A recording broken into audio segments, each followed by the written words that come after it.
마지막 시대 마지막 종이라는 제목으로 우리가 좀 말씀을 나누려고 합니다. 우리는 지금 마지막 시대 마지막 복음의 전달자의 사명을 가지고 살아가고 있습니다. 지금 이 시대는 주님 오실 길을 예비하는 시대입니다. 그래서 믿음의 사람들은 지금이 어느 때인지를 분별할 수 있어야 되고, 또 주어진 시간이라고 그냥 헛되이 보내며 살아가서는 안 됩니다. 세월을 아껴야 됩니다. 때가 가기 때문에 그렇죠. 지금은 자다가도 깰 때입니다. 졸다가도 깰 때이고. 자, 로마서 13장 11절에 있는 말씀입니다. 우리 한번 다 같이 큰 소리를 읽겠습니다. 시작. 여러분은 지금이 어느 때인지 잠에서 깨어날 때가 벌써 되었습니다. 지금은 우리의 구원이 우리가 처음 믿을 때보다 더 가까워졌습니다.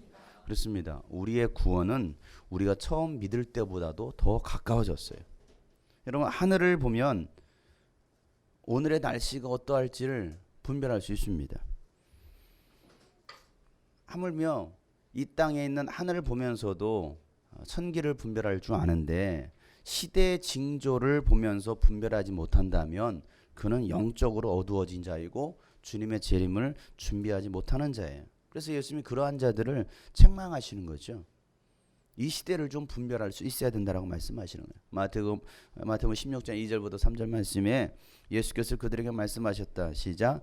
너희는 저녁 때에는 하늘에 불 걸 것을 보니 내일은 날씨가 맑겠군 하고, 아침에는 하늘에 붉고 흐린 것을 보니 오늘은 날씨가 굳겠구나. 너희는 하늘의 징조는 분별할 줄 알면서 시대의 징조는 분별하지 못하는. 하늘의 징조를 보면서 날씨를 분별할 줄 아는데 왜 이 시대를 보면서 이 시대의 징조를 보면서 분별하지 못하느냐라고 예수님께서 말씀하시는 거예요. 어제는 부산에서 WC 총회가 있었고, 주님이 꿈꾸신 교회에서는 11월 미니캠프가 있었습니다. 미니캠프에서 하나님께서 우리에게 주신 말씀이 있었습니다.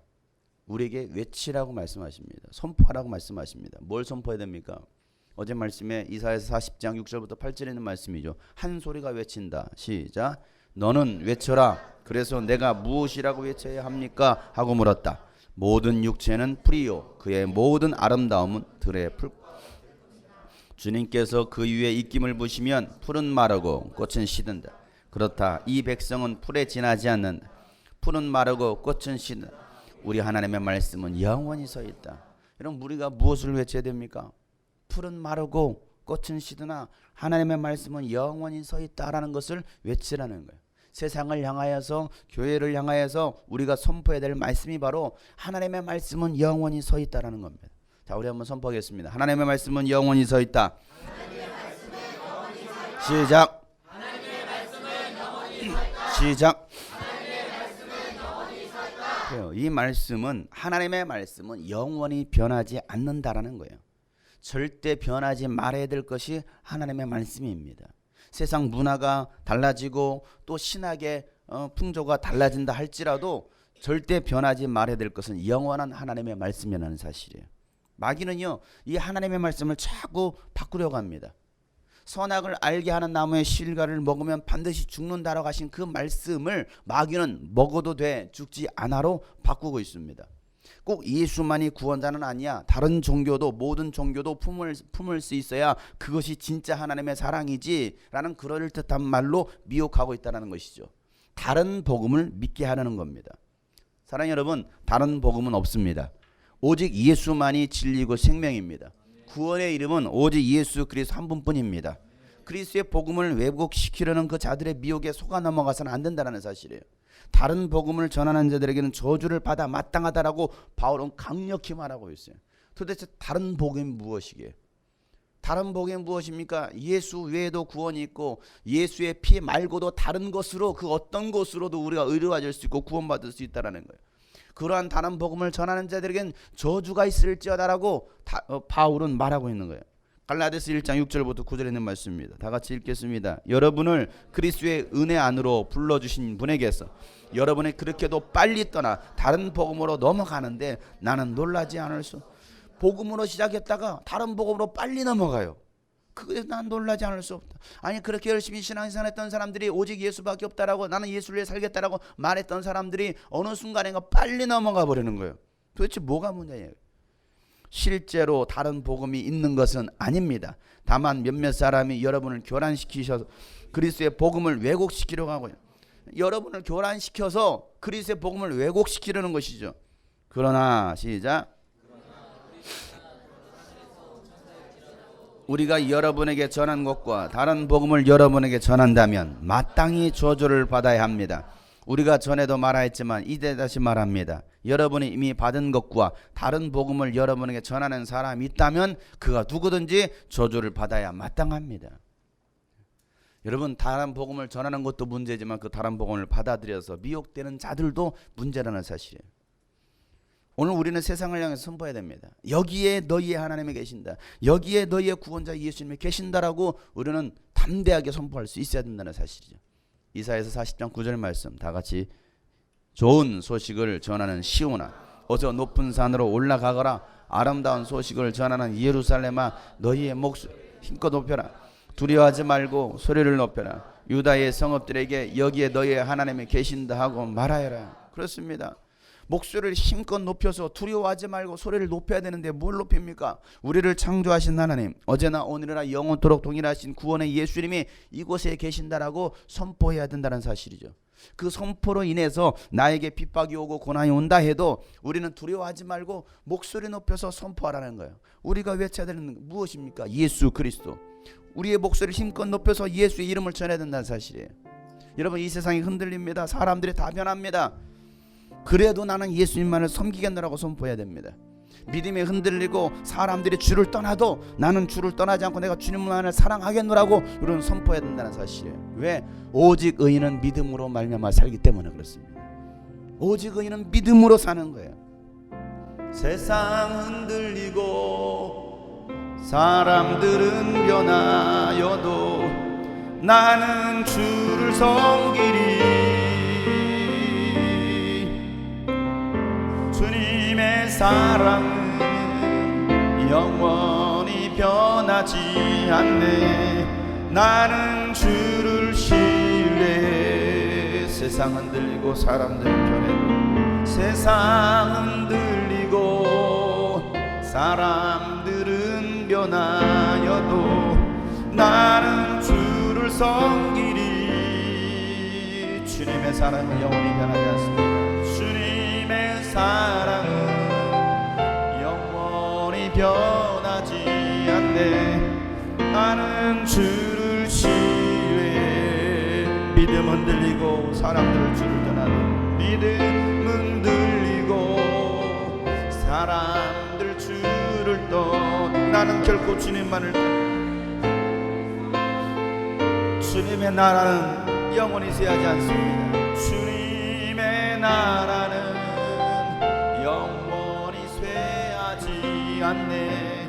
나는 주를 신뢰해. 우리 결단합시다. 오직 믿음으로, 오직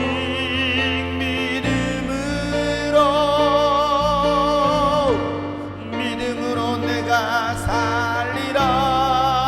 오직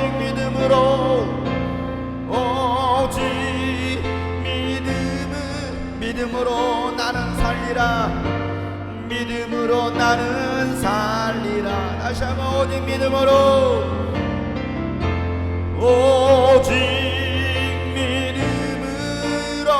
믿음으로 나는 살리라. 믿음으로 나는 아무리 세상이 변하여도 우리는 오직 믿음으로 사는 거예요. 오직 믿음으로 나는 살리라. 믿음으로 나는 살리라. 그렇습니다. 세상이 변하고 시대가 변하고 사람이 변해도 결코 변하지 말아야 될 것은 바로 우리의 믿음이에요. 그 믿음이 무엇이냐면 예수는 그리스도이십니다. 이 믿음만큼은 절대 변해서는 안 됩니다. 예수는 그리스도이십니다. 우리 세 번만 시작. 예수는 그리스도이십니다. 예수는 다시 예수님은 나의 구주이십니다. 시작. 시작. 시작. 마귀는요, 세상은요, 그 고백하지 못하게 하는 거예요. 예수님이 나의 구주라는 고백을 못하게 하는 거예요. 그래서 여러 가지 방법들로, 환경들로, 상황들로 여러분을 유혹하고 미혹한다는 사실이죠. 그럴 때 우리는 끝까지 예수님은 나의 구주이시다, 예수님은 나의 구주이시다, 이게 나의 믿음의 신앙의 고백이 될 때까지 예수는 나의 구주이시다. 여러분, 그런 예수의 믿음을 지킨 자들에게 상을 주시려고 예수님께서 다시 오시기 때예요. 이사야서 40장 10절부터 11절 말씀 다 같이 읽겠습니다. 만군의 주 하나님께서 오신 그가 권세를 잡고 친히 다스릴 보아라, 그가 백성에게 주실 상급을 가지고 오신다. 백성에게 주실 보상을 가지고 오신다. 그는 목자와 같이 그의 양떼를 먹이시며 어린 양들을 팔로 모으시고 품에 안으시며 젖을 먹이는 어린 양들을 조심스럽게 이끄시. 여러분, 내가 한 것이 무엇입니까? 내가 한 것이라고는 무식할 정도로 이 믿음 지킨 것뿐인데, 오직 예수의 피의 신앙, 오직 예수 그리스도의 그 믿음의 신앙을 지킨 것뿐인데 주님은 그런 우리에게 상을 주시겠다라고 말씀하시는 거예요. 이 땅에서 주를 위해서 헌신하고 희생하고 눈물 흘렸던 것들을 보상해 주시겠다는 거예요. 예수의 이름 때문에 고난을 견뎌했던 것을 주님께서는 갚아주시겠다는 것입니다. 그리고 그 주님은 목자와 같이 양떼들을 먹이시고 어린 양들을 팔로 모으시고 품에 안으시고 젖을 먹이는 어미 양들을 조심스럽게 이끄시겠다라고 주님 말씀하십니다. 여러분, 말씀 보세요. 어린 양들을 팔로 모으시고 품에 안으실 뿐만 아니라 그 다음에 나온 말씀이 젖을 먹이는 어미 양들을 조심스럽게 이끄시겠다라고 말씀하셔요. 누구를 이끄시겠다고요? 젖을 먹이고 있는 어미 양들이에요. 여러분, 우리가 이 말씀에서 주의 깊게 봐야 될 것이 바로 그 부분입니다. 어린 양들을 품에 안으시는 것은 이해가 돼요. 그런데 오늘 뭐라고 말하고 있습니까? 젖을 먹이고 있는 그 어미 양들을 조심스럽게 이끄시겠대요. 우리 주님은요, 어린 양들에게만 관심이 있는 것이 아니라 그 양들에게 젖을 먹이고 있는 어미 양에게도 관심이 있고 그들을 이끄신다라고 말씀하고 있습니다. 그럼 어미 양이 누구입니까? 교회 지도자들이고 리더들입니다. 교회의 영적 지도자들이 바로 서야 여러분 성도가 살 수 있는 거예요. 가정의 부모가 바로 서야 자녀들이 삽니다. 교사가 영적으로 바로 서 있어야 어린 영혼들이 삽니다. 어미 양이 병들면 어린 양들도 같이 병들게 되어 있어요. 목회자가 타락하면 성도들도 함께 타락할 수 있습니다. 리더가 죽어 있으면 맡겨진 영혼들도 같이 죽는다는 사실이에요. 이스라엘의 역사를 보면 알아요. 왕이 타락하고 선지자가 타락하고 제사장이 타락하니까 어떻게 됩니까? 백성들도 함께 타락하고 민족이 망하더라는 사실이죠. 깨어 있어야 될 사람이 깨어 있지 않으므로 한 나라의 가정에 교회에 고통이 찾아왔다는 사실이에요. 깨어 있어야 될 때에 깨어 있지 않으면 그날이 갑자기 만다라는 사실입니다. 기도할 때 기도하지 않으면 그날이 갑자기 많은 것입니다. 지금이 바로 그때예요. 마지막 때입니다. 주님은 우리를 마지막 일꾼으로 부르셨습니다. 왜 부르셨을까요? 주님의 일을 맡기시기 위해서 부르신 거예요. 그 일이 무엇입니까? 오늘 본문 말씀에 이렇게 기록하고 있어요. 오늘 본문 45절 말씀 다 같이 읽겠습니다. 누가 신실하고 슬기로운 종이겠느냐? 주인이 그에게 자기 집 하인들을 통솔하게 하고 제때의 양식 그는 어떻게 해야겠느냐? 여러분, 주인이 종을 불렀습니다. 왜 불렀습니까? 일을 맡기기 위해서. 그 주인이 종에게 맡긴 일은 두 가지였습니다. 첫 번째는 무엇입니까? 주인의 집 하인들을 통솔하는 겁니다. 두 번째는 뭡니까? 그들에게 제때의 양식을 내주라는 거예요. 이게 주인이 종에게 맡긴 두 가지 일입니다. 하인들을 관리하는 것과 그들에게 필요한 양식을 제때 나눠주라는 거예요. 주인은요, 그 일의 총책임자로 종을 부르신 것입니다. 종이 누구냐 이거죠. 목회자가 할 일, 리더가 할 일, 교사가 할 일, 직분자가 할 일, 바로 이 일이라는 사실이죠. 이 말씀은 목회자에게만 하신 말씀이 아닙니다. 우리 모두에게 하신 말씀이에요. 왜? 저와 여러분은요 모두가 직분자들입니다. 인정하기 싫으신가요? 저와 여러분 모두는요 주님의 종으로 부름받은 사람들이에요. 따라서 나는 그리스도의 종이다. 그리스도의 종이다. 우리 옆에서 알래, 당신은 그리스도의 종입니다. 여러분, 종이라니까 기분 나쁘십니까? 우리는 그리스도의 종이에요. 주님께서 우리를 종으로 부르셨다는 사실입니다. 저는 교회에서 아무것도 안 맡고 있는데요, 저는 집사도 아니고 교사도 아니고 직분도 없는데요 라고 말씀하시는 분이 계실지도 모르겠어요. 제가 여러분을 집사와 디렉터와 교사라고 세우지 않았어도 이미 하나님께서는 여러분을 직분자로 세우셨습니다. 교사로 제사장으로 세우신 분이 바로 하나님이시라는 사실이에요. 여러분이 예수를 믿는 순간부터 여러분들은 교사가 된 거예요. 마태복음 28장 19절부터 20절 말씀 우리가 잘 아는 말씀입니다. 너희는 가서 모든 민족을 제자로 삼아서 아버지와 아들과 성령의 이름으로 침례를 주고 내가 너희에게 명령한 모든 것을 그들에게 가르쳐 지키게 하여라. 보아라, 내가 세상 끝날까지 항상 너희와 함께 있을 것이다. 그들을 가르쳐 지키게 하래요. 제자로 삼으래요. 이게 뭡니까? 이게 교사 아닙니까? 이게 12 사도들에게 하신 말씀입니까? 이게 목회자에게 하신 말씀입니까? 그럼 여러분들은 이 말씀의 은혜를 안 받습니까?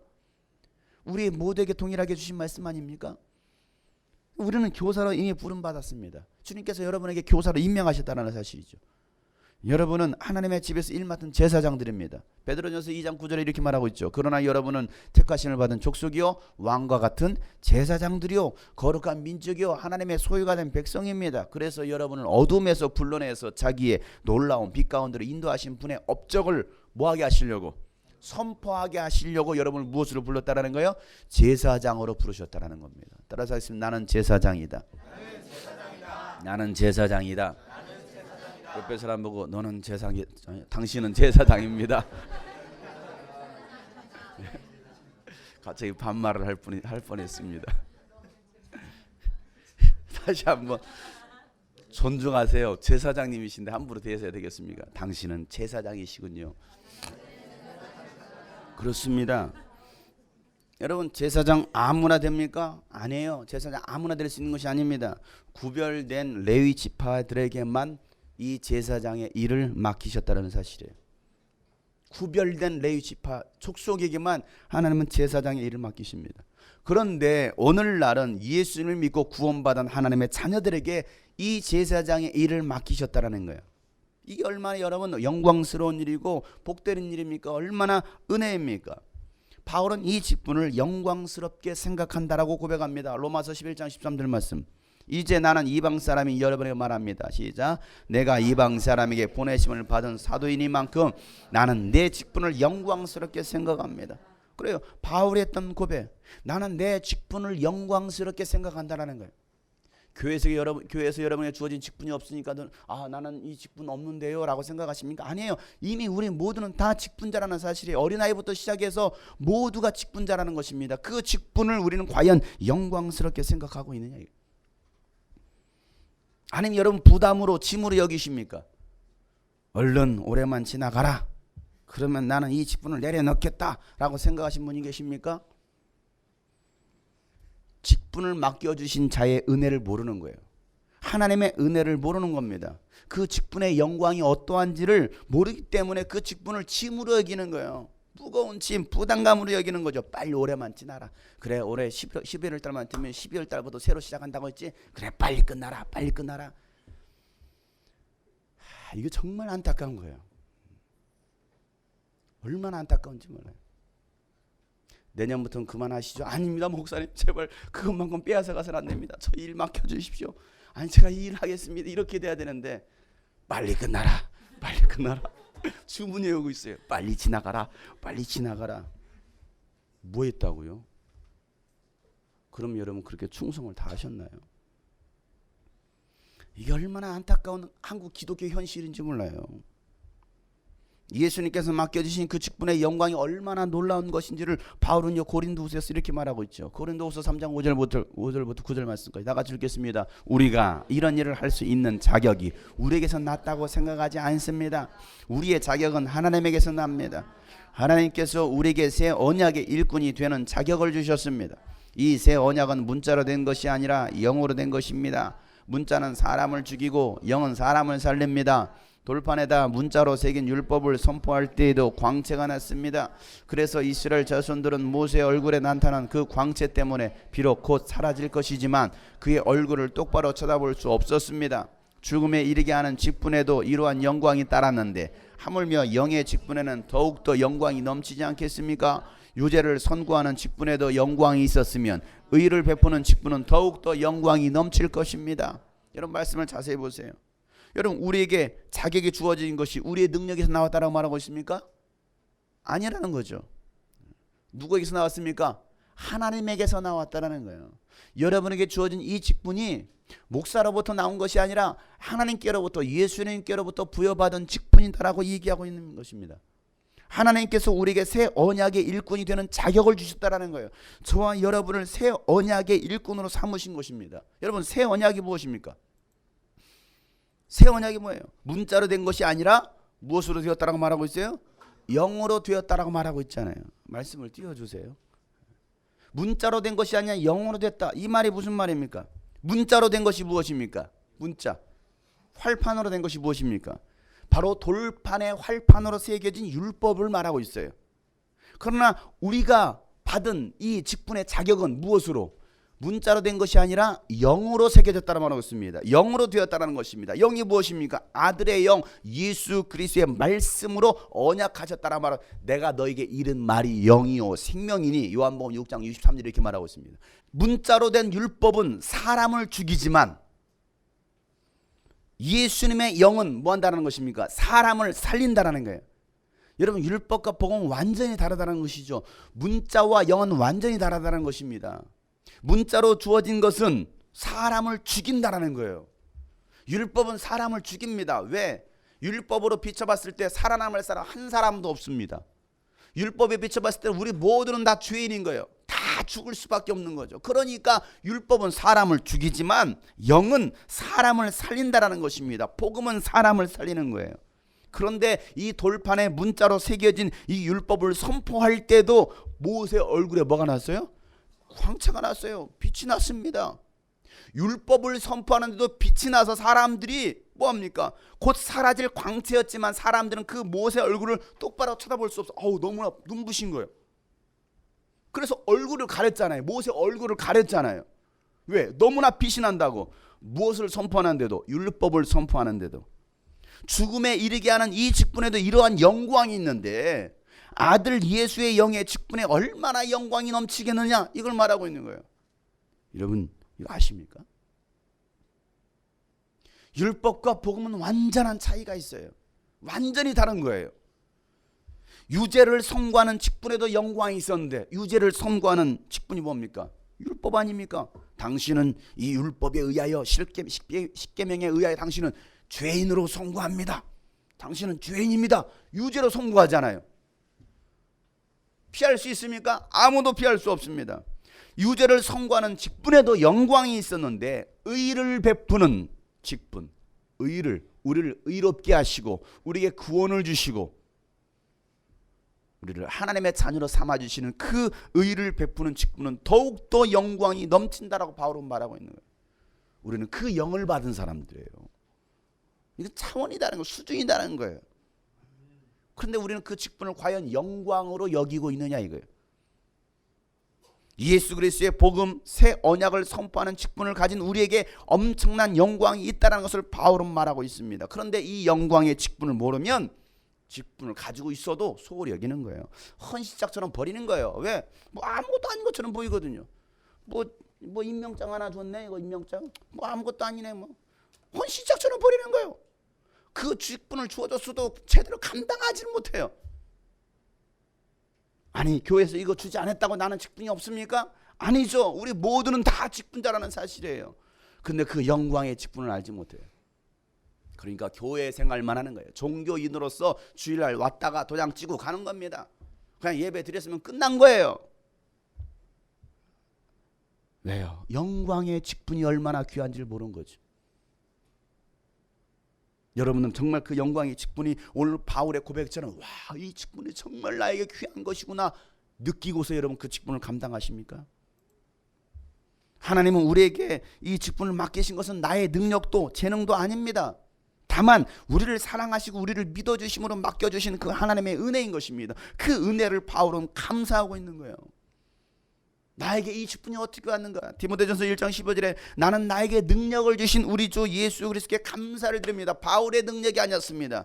예수께서 주신 그 능력으로 인해서 그는 감사한다라고 말하고 있습니다. 주님께서 나를 신실하게 여기셔서 나에게 이 직분을 맡겨주셨다라는 것이죠. 내가 신실할 만한 구석이 어디 있습니까? 내가 믿을 만한 구석이 어디 있습니까? 아무것도 없음에도 불구하고 예수님은 나를 믿어주신 거예요. 그게 얼마나 감사한 일이냐. 그러면서 바울은요 감사의 고백을 하고 있습니다. 생각해 보세요 여러분. 나 스스로 봤을 때 이런 믿을 만한 신실한 구석이 얼마나 있나요? 나는 과연 얼마나 주님 앞에 충성스러운 일꾼입니까? 나는 얼마나 능력을 가지고 있습니까? 아니죠. 이 모든 능력은 예수님께로부터 온 것이고 주님이 나를 신실하게 여겨주셔서 나에게 귀한 직분을 맡겨주셨는데 우리는 그 직분을 귀하게 여기고 있느냐? 여러분 생각해 봐야 돼요. 그 직분을 귀한 걸로 여긴 사람은요 그 직분을 감당하기 위해서 몸부림을 치는 거예요. 몸부림. 주일학교 지금 교사가 아니어도, 중고등부 교사가 아니어도, 청년부 교사가 아니어도 이미 여러분들은 교사인 거예요. 왜? 여러분들에게 맡겨진 영혼들이 있기 때문에. 그럼 그 직분을 감당하기 위해서 나는 오늘도 그 영혼을 가르쳐야지. 내가 또 지키게 해야지. 예수님의 제자로 삼아야지. 그래서 우리는 얼마나 그 전도의 발길을 옮기고 있느냐. 그 제자의 직분을 감당하기 위해서, 교사의 직분을 감당하기 위해서, 제사장의 직분을 감당하기 위해서 내가 오늘 또 교회 와서 내가 무슨 일을 할까? 하나님의 나라를 세우기 위해서 내가 제사장의 일, 하나님의 나라를 세우기 위해서 나는 과연 무슨 일을 할까? 그렇게 나는 몸부림치고 있느냐 이거예요. 영광으로 여기지 않으면 하다가 자기 일이 바빠요. 하나님의 일이 바쁜 게 아니고 자기 일이 바빠서 제가 지금 할 일이 있거든요. 제가 바쁘거든요. 요즘 너무나 스케줄이 빡세요. 내가 교회 가기가 너무 시간이 없어요. 여유가 없어요. 자기 일에는 그렇게 헌신하고 충성하는데 하나님의 일에는 과연 헌신하고 충성하느냐. 돈 버는 일에는, 공부하는 일에는 그렇게 헌신 충성하는데 과연 내가 주님의 일에는 그렇게 헌신하고 충성하고 있느냐 이거예요. 뭘 모르니까? 영광을 모르니까 그래요. 그 직분의 영광을 모르니까.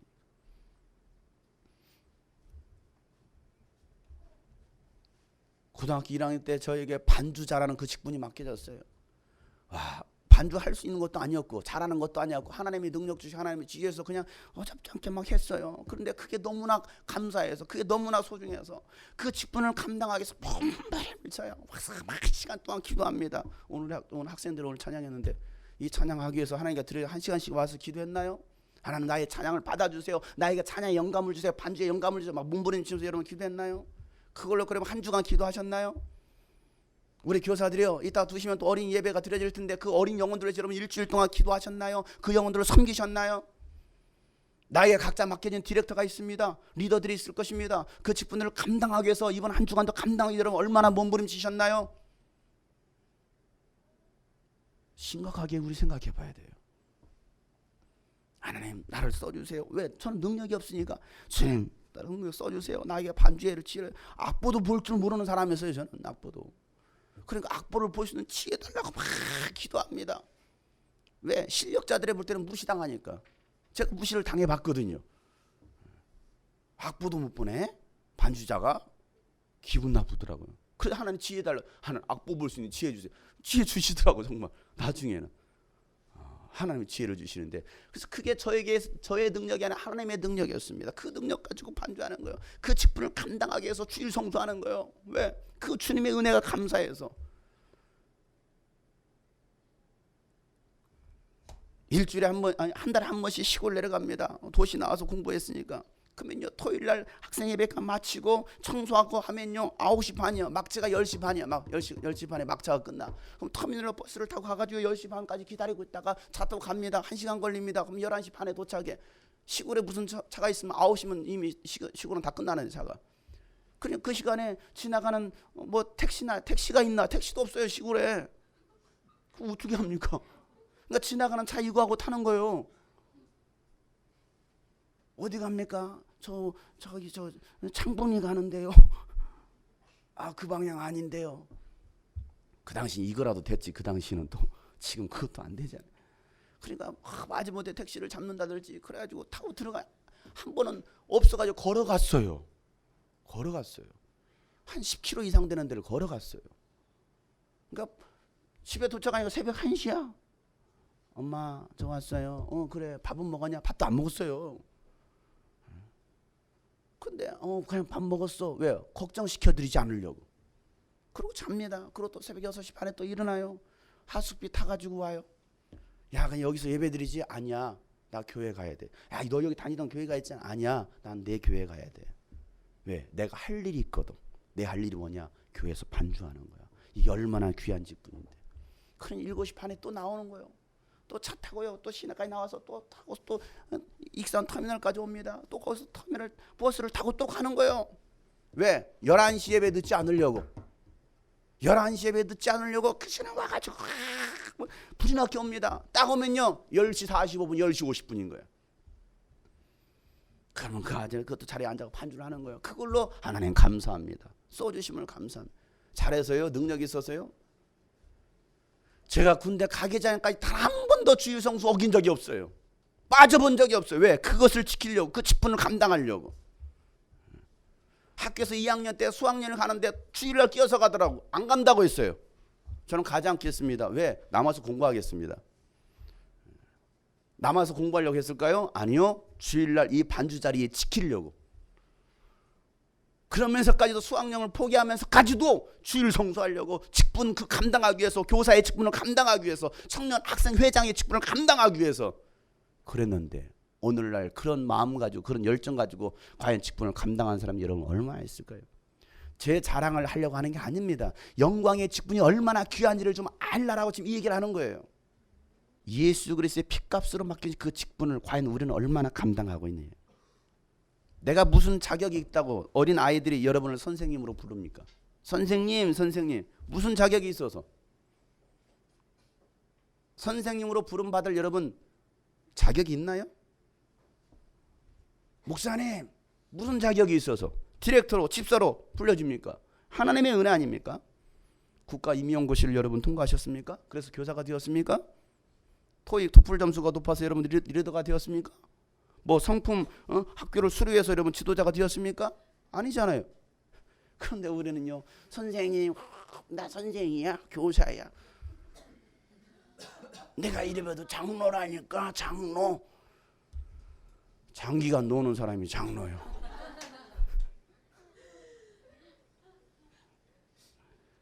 일은 안 해, 일은 안 해. 그리고 내가 장로고, 내가 목사고, 내가 총회장이고, 내가 뭐고. 하나님은 부족한 우리를 교사로, 리더로, 전도자로, 제사장으로, 화해자로 부르셔서 직분을 맡겨주셨다는 사실입니다. 고린도후서 5장 18절 한번 읽어보세요. 이 모든 것은 하나님에게서 났습니다. 하나님께서는 그리스도를 내세우셔서 우리를 자기와 화해하게 하시고 또 우리에게 화해의 직분을 맡겨주셨습니다. 뭘 맡겨주셨습니까? 화해의 직분을 맡겨주셨다는 것입니다. 20절에 뭐라고 말합니까? 그러므로 우리는 그리스도의 사절입니다. 하나님께서는 우리를 시키셔서 여러분에게 권고하십니다. 우리는 그리스도를 대리하여 간청합니다. 여러분은 하나님과 화해하십시오. 여러분, 예수님께서 이 땅에 오신 이유는 하나님과 인간 사이에 깨어진 관계를 화해시키시기 위해서 오셨습니다. 그리고 그것으로 끝난 것이 아니라 이제는 예수님께서 감당하셨던 그 화해의 직분을 우리에게 맡겨주셨다는 사실이에요. 그래서 우리는 그리스도의 사절단이다라고 말하고 있습니다. 우리 옆에서 당신은 그리스도의 사절단입니다. 당신은 천국의 대사입니다. 그렇습니다. 여러분, 각 나라에 대한민국 정부와 대통령이 파견한 대사들이 있습니다. 대사들이 하는 일이 무엇입니까? 골프 치러 다니는 것입니까? 다른 나라에 가서 여러분 성추행하는 것이 그들이 해야 될 일입니까? 전 세계에 흩어져 있는 대한민국 국민들을 도와주는 것이 바로 이 사절단 대사들이 할 일이라는 말이에요. 저와 여러분 천국의 대사들이에요. 화해의 직분을 맡기신 것입니다. 목회자와 성도 간의 그 관계가 깨어졌다면 찾아가서 화해시키는 것입니다. 성도와 성도 간의 관계가 깨어졌다가 하면 찾아가서 화해시키는 것이 바로 저와 여러분에 맡겨주신 그 화해의 직분이라는 것이죠. 불난 집에 가가지고 부채질하고 휘발유 뿌리고 더 불화를 일으키는 것이 성도들이 해야 될 일이 아니에요. 근데 오늘날 교회 가끔 그런 분들이 있어요. 가서 막 더 부채질. 그래, 잘 된다, 잘 타네, 잘 타. 이 교회 망해야 돼. 아이고. 가가지고 목사님 말이야. 나 정말 목사님 마음에 안 들어. 왜 이렇게 잘생긴 거야? 기분 나빠. 가서 또 저 성도 말이야. 저거 진짜 마음에 안 돼. 왜? 정말. 가서 부채질하고 있어요. 휘발유 뿌리고 있습니다. 거의 원자폭탄 터뜨리는 사람도 있어요. 그냥. 그건 성도들이, 교인들이 해야 될 일이 아니라는 것입니다. 여기서 이 말하고 저기 가서 이 말하고 목회자와 성도와 성도 사이를 이간하고 분열시키는 일을 시키신 것이 아니라 화평케 하고 화해시키는 평화사절단으로 우리를 세우셨다는 사실을 기억하시길 바랍니다. 그 일을 위해서 하나님은 저와 여러분을 하나님의 집과 영혼들을 맡기신 것이죠. 여러분, 직분을 맡긴 자의 목적을 모르며 엉뚱한 일만 하고 다니는 거예요. 사고만 치고 돌아다닙니다. 교회 안에 일꾼이 많이 있어야 되는데 말로 일하는 말꾼, 더 나아가 말썽꾼, 또 뭐 있습니까? 싸움꾼도 있어요. 가끔 사기꾼도 있어요. 우리는 하나님의 나라의 사고뭉치가 되어서는 안 됩니다. 일만 만드는 자들이 되어서는 안 되는 거예요.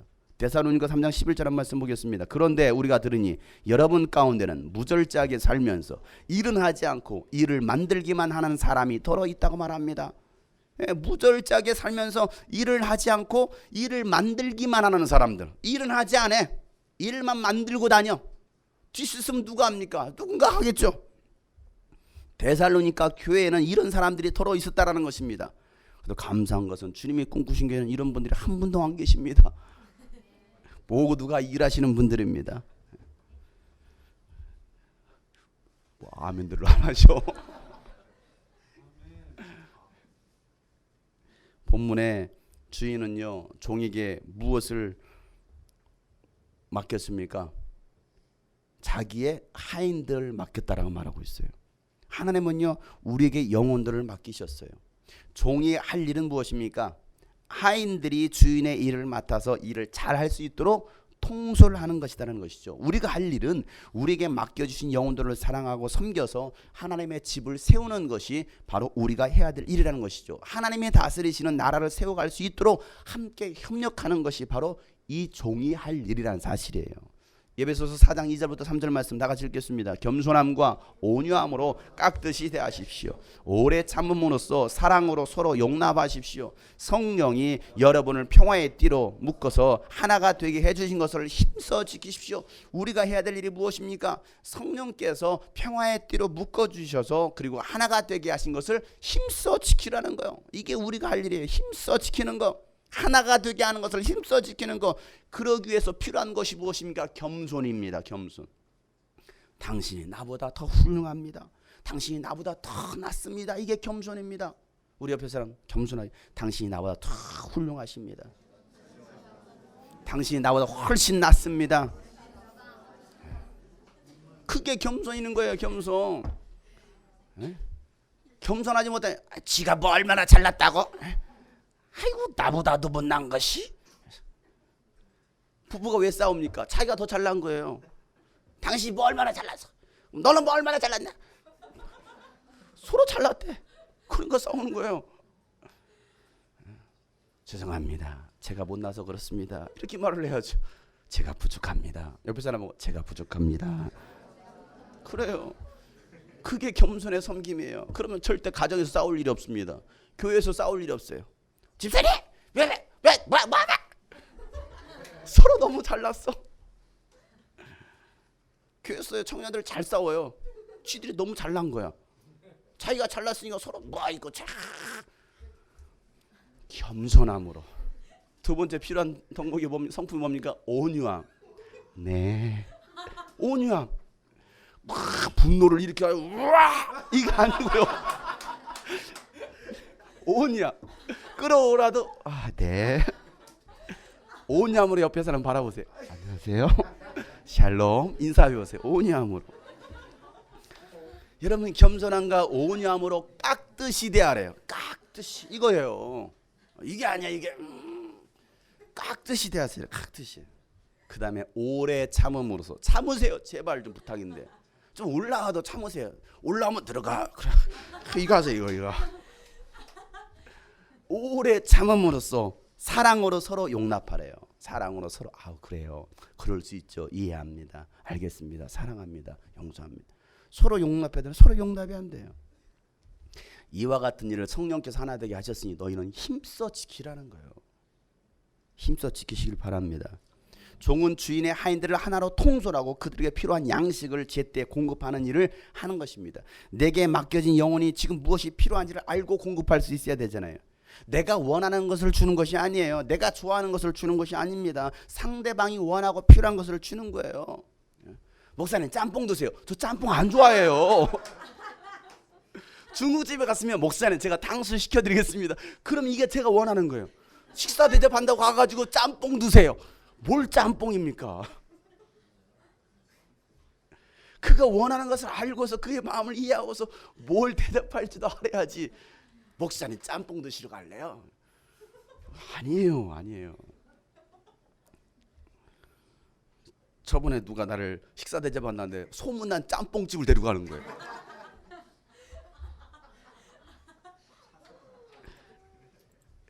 짬뽕 드실래요? 짜장면 드실래? 사실 난 짜장면도 별로 안 좋아하는데 고를 메뉴가 2개밖에 없어. 짜장면 먹겠습니다. 내가 좋아하는 것이 아니라 상대방이 좋아하는. 옆에 사람 보고 물어봐. 당신은 무엇을 좋아합니까? 상대방이 원하는 것을 주는 게 맞는 거예요. 지금 이 사람은 지금 갈증이 나가지고 물을 원하는 거예요. 물을 먹고 싶은데 이 사람한테 사이다 콜라를 막 먹이는 거야. 그럼 더 갈증 나죠. 그 사람은 콜라 사이다가 필요한 것이나 지금 뭐예요? 이게 필요한 거예요.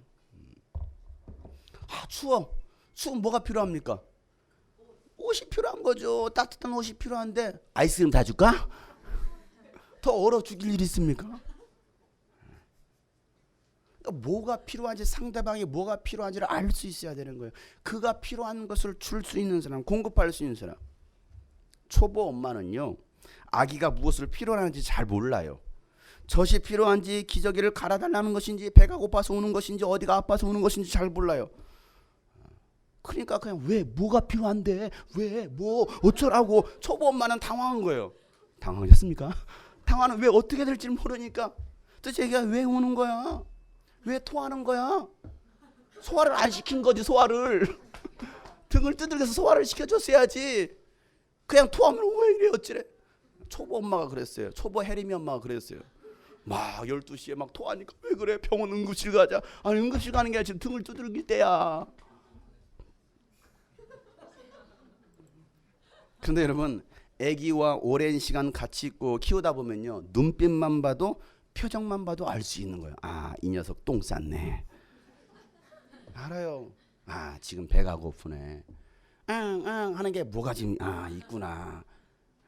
그 언어냐 그냥 앙앙 이걸로 통하잖아요. 단일 언어. 앙앙 그걸로 모든 걸 다. 배고파도 앙, 똥 싸도 앙, 짜증나도 앙, 더도 앙.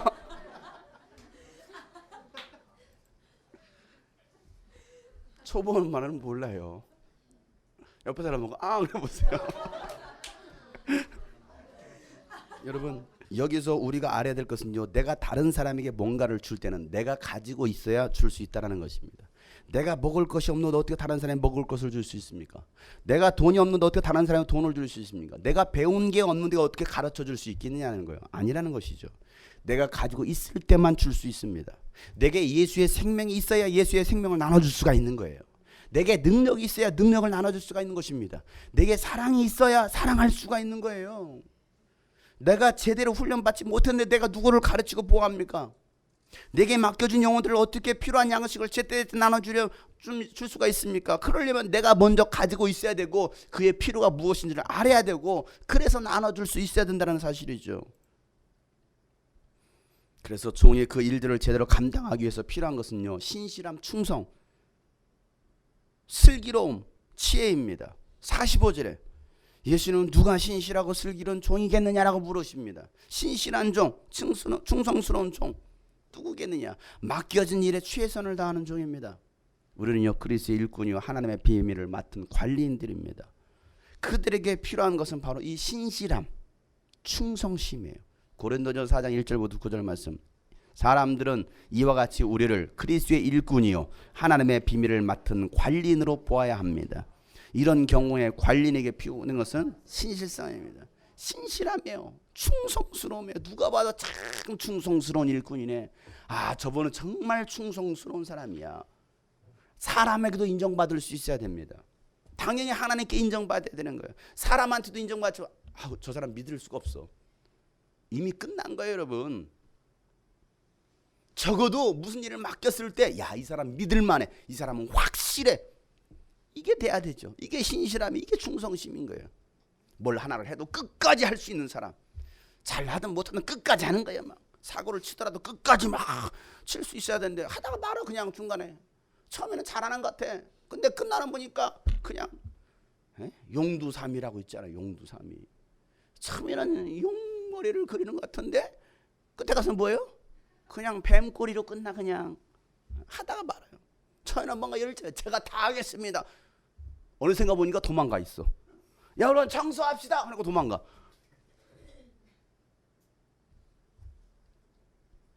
예수님도 하나님의 일을 맡아 죽기까지 충성하셨습니다. 예수님의 충성이 있었기에 우리가 구원을 받았고, 예수님은 우리에게 그 하나님의 일을 맡기신 거예요. 그리고 종이 가져야 될 두 번째 성품이 무엇입니까? 슬기로움, 지혜라는 것입니다. 슬기로운 종, 지혜로운 종은요, 어떤 자입니까? 주님의 마음을 알고 깨어있는 자가 바로 지혜로운 자예요. 마태복음 24장 46절 오늘 51절 말씀까지 다 같이 읽겠습니다. 주인이 돌아와서 볼 때에 그렇게 하고 있는 그 종은 복이 있다. 내가 진정으로 너에게 말한다. 주인은 자기 모든 재산을 그에게 맡길 것이다. 그러나 그가 나쁜 종이어서 마음속으로 생각하기를 주인이 늦게 오시는구나 하면서 동료들을 때리고 술 친구들과 어울려 먹고 마시면 생각하지도 않은 날에 뜻밖의 시각에 그 종의 주인이 와서 그 종을 처벌하고 위선자들이 받을 벌을 내릴 것이다. 거기서 슬피 울며 이를 가는 일이 있을 것이다. 그래요. 그렇게 하는 자는 복이 있다. 주님께서 뭐라고 말씀하신가? 모든 재산을 그에게 맡길 것이다 라고 말하고 있어요. 나는 그냥 헌신했을 뿐인데, 나는 충성했을 뿐인데 주인은 나에게 모든 재산을 맡겨주신다는 거예요. 그러나 나쁜 종은 주인이 늦게 오시겠네, 아직 멀어서, 예수님 재림하시긴 무슨 재림이야, 뭐 그때도 2000년 전에 재림했다고 지금까지 재림 안 했잖아, 뭐 언제 재림하겠어, 아직 멀었어. 그래서 뭡니까? 동료들을 때려요. 동료들을 잘 통솔하고 제때 양식을 주라고 했더니 막 때리는 거예요. 주일학생들을 막 때려요. 중고등학생 폭행하는 거예요. 함부로 대하는 거예요. 제대로 관리하지 않는 거예요. 영혼들을 제대로 섬기지 않는 거예요. 나에게 맡겨진 영혼들을 막 때립니다. 그리고 뭡니까? 술 친구들과 더불어 먹고 마시는 거예요. 같이 타락한 사람과 함께 어울리는 거예요. 같이 믿음에 쏟아난 사람과 어울리는 거예요. 그렇게 하는 자는 생각지도 않은 날에 뜻밖의 시간에 그 종의 주인이 와서 그 종을 처벌할 것이다. 그리고 위선자들이 받을 벌을 내릴 것이다 라고 말하고 있습니다. 외식하는 자들, 위선자들, 겉으로는 아주 잘하는 것 같아요. 겉으로는 정말 믿음 있는 사람 같습니다. 겉으로는 목사고 장로고 집사고 교사고 회장이고 다 해요. 그러니까 잘하는 것 같은데 맡겨진 일에 충성을 하지 못하는 위선자라고 말하고 있어요. 학교 갈 때 책가방 잘 들쳐매고 갑니다. 근데 공부는 안 해. 위선자들. 뭐가 여러분 바른 종입니까? 사랑하는 여러분, 지금 마지막 때가 있습니다. 마지막 때의 마지막 종인 우리가 할 일은 주님의 마음을 아는 겁니다. 주님의 마음을 알아서 주님의 마음을 시원케 해드린 자가 바로 충성되고 지혜로운 종이라는 거예요. 잠언 25장 13절 말씀 이렇게 말하고 있습니다. 다 같이 읽겠습니다. 믿음직한 심부름꾼은 그를 보는 주인에게는 무더운 추수 때의 시원한 냉수와 같아서 그 주인의 마음을 시원하게 해준다. 그래요. 그 무더운 추수 때 막 열심히 일했습니다. 그때 필요한 것이 무엇입니까? 시원한 물이요. 아이고 시원하. 이게 주님의 마음을 아는 사람, 주님의 마음을 시원케 하는 사람. 더워. 물 좀 줘. 물. 왜 이렇게 뜨거워? 왜 이렇게 뜨거워? 속 터지게 하는 사람. 시원케 해줘야 되는데 아주 더 열불나게 하는 사람이 있어요. 열불나게.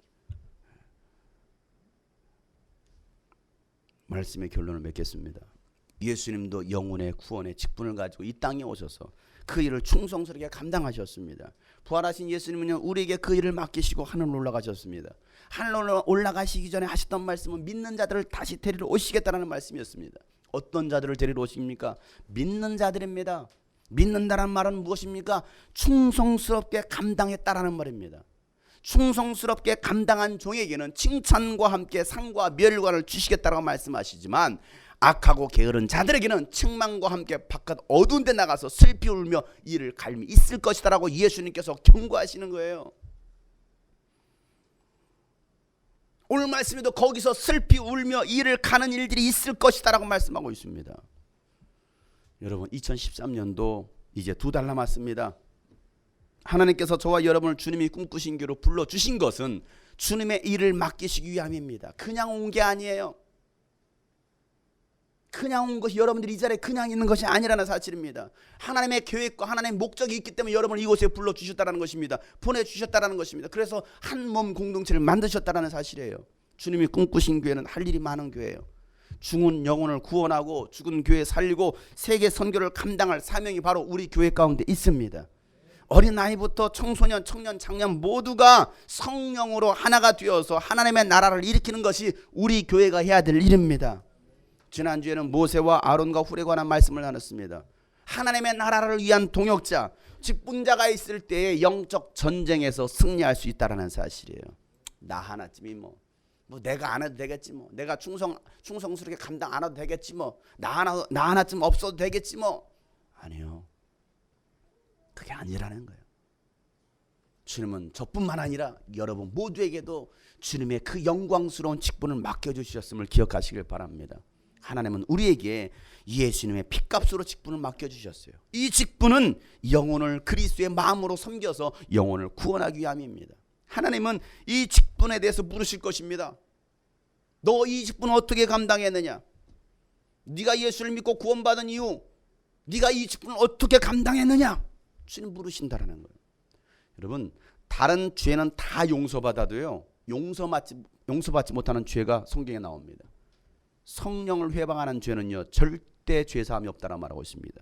또 하나는 무엇입니까? 직분을 소홀히 한 죄는 절대 용서함이 없다라는 거예요. 말씀을 통해서 분명히 말하고 있습니다. 악하고 게으른 종아, 직분을 네가 제대로 감당하지 못했어? 봐줄 줄 아십니까? 아니라는 것입니다. 바깥 어두운 데 나가서 슬피 울며 이를 갈미 있을 것이다. 그런 사람들이 많이 있을 것이다 라고 예수님 말씀하셔요. 하나님의 은혜가 있으면 직분 감당할 수 있습니다. 하나님과의 관계가 바로 되어 있으면 감사함으로 행복하게 직분을 감당할 수 있습니다. 시키지 않아도 찾아서 합니다. 이게 은혜가 있는 사람이에요. 이게 믿음 있는 사람입니다. 허락하신 새 땅에 그 들어가기 위해서 여러분 모세처럼 여호수아처럼 예수님처럼 주신 사명 충성스럽게 감당하는 저와 여러분 되기를 주님으로 축복합니다. 영적으로 깨어서 감당합시다. 주님 오실 길을 예비합시다. 이게 우리가 해야 될 일이라는 사실이에요. 다 같이 오늘 말씀 묵상하시며 기도하실 때 우리는 마지막 시대 마지막 종으로 부름받은 자들입니다. 주는 우리에게 귀한 핏값으로 직분을 맡겨 주셨습니다. 어린아이에게도 직분이 있어요. 한결에게도 직분이 있어요. 그 직분이 무엇입니까? 화해케 하는 직분이에요. 여러분에게도 직분이 있습니다. 뭡니까? 화해케 하는 직분입니다. 깨뜨리는 게 아니라는 사실이에요. 나로 인해서 깨어졌다. 이건 하나님의 역사가 아니라는 사실이죠. 화해케 하는 직분. 하나님 내가 겸손함과 온유함과 사랑으로 나가게 도와주십시오.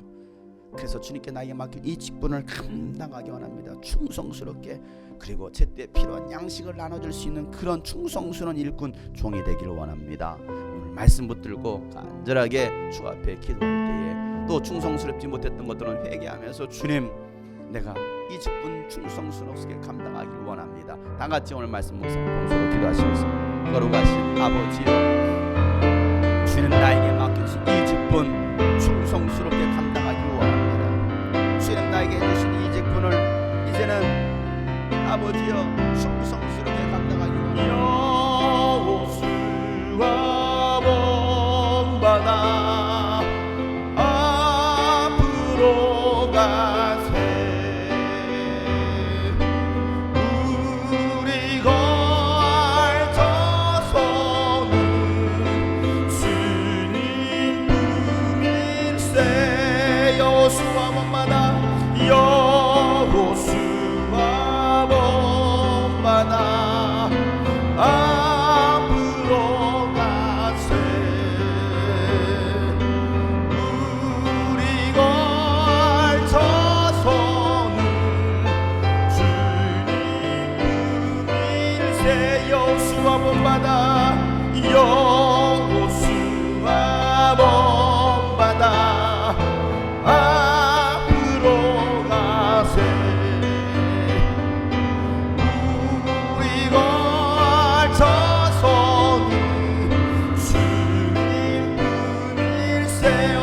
다시 새 땅에 허락하신 새 땅에 들어가려면 마음의 준비 다하여 힘써 일하세. 시험 환난 당해도 시험 환난 당해도 낙심 말고서 마음의 걱정 버리고 힘써 일하세. 여호수아 본받아 앞으로 가세. 우리 걸 첫 손은 주님 앞서가신 예수님 바라보면서 앞서가신 예수님 모두 마음을 아파요 힘써서 일합시다. 모두 마음을 아파요 힘써 일할 곳이 아직도 많이 있으니 일할 곳 아직도 많이 있으니 담대하게 나가서 담대하게 나가서 일하겠습니다. 힘써 일하세. 여호수아 결단하는 마음으로 기도하는 마음 가지고 다시 한번 주님의 고백하세요. 우리 거할 저 손에 일할 곳이 아직도 많이 있습니다. 일할 곳이 아직도 많이 있으니 담대하게 나가서 힘써 일하세. 여호수아 본받아 앞으로 가. 우리가 구할 첫 손은 바로 주님의 품이에요. 주님 품 여호수아 본받아 앞으로 가세. 우리 거할 첫 손은 주님 품일세. 주님 다시 오실 때까지 나는 일어나 달려 충성스럽게 달려가겠습니다. 주님 영광 온 땅 높을 때 나는 일어나 선포하겠습니다. 나는 일어나 노래하리. 내 사모하는 주님 내 사모하는 주님 구주가 되십니다. 구주시라. 내 사모하는 주님 내 사모하는 주님 영광의 마지막 시대 마지막 종으로 부름받았습니다. 주님 다시 오실 때까지 주님 다시 우리는 그 길을 가는 거예요. 좁은 길 좁은 문으로 들어가는 겁니다. 나는 일어나 달려가리라. 주의 영광 온 땅도 여러분 주님 나라 임하도록 나는 일어나 노래하리. 내 사모하는 주님 내 사모한 주님 곧 오실 것입니다. 주님의 재림이 막힌 땅입니다. 마지막 시대 마지막 때입니다. 내 사모하는 주님 이 길을 가길 원합니다. 내 사모하는 주님 영광에 나의 사모하는 주님을 바라보면서 내 사모하는 주님 그 나라에 가길 소망합니다. 내 사모하는 주님 온 세상 구주시라. 내 사모하는 주님 영광의 왕이시라. 영광의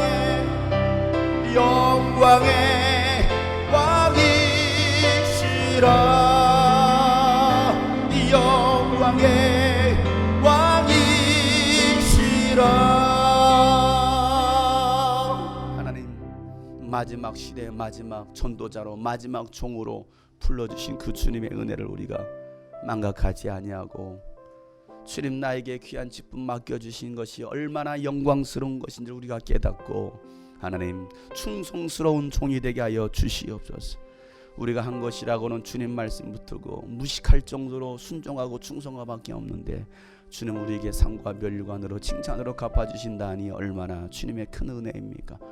하나님 그 은혜를 기억하며 오늘도 충성하고 내일도 충성하고 주님 오시는 그날까지 충성스러운 일꾼 되게 하여 주시옵소서. 이제는 우리 구주 예수 그리스도의 은혜와 하나님 아버지의 놀랍고도 지극하신 사랑과 성령님의 감화 감동 교통 충만하심이 오늘 말씀대로 충성스럽게 감당하기를 하시고 모든 하나님의 사람들 위해 이제부터 영원토록 함께 하시기를 간절히 축복하며 기도하옵나이다. 아멘.